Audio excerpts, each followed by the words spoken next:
What's up, guys? AK with DCC Train.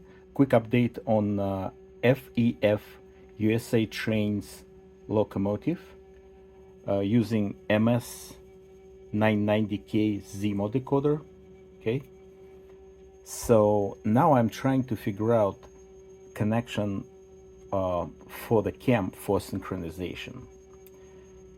In here, it's just mechanical contacts, and I'll demonstrate to you. So this tester set up right now for testing resistance, but when I press the button, be ready, it will beep a lot. So it's 4 chaffs per revolution. Here we go.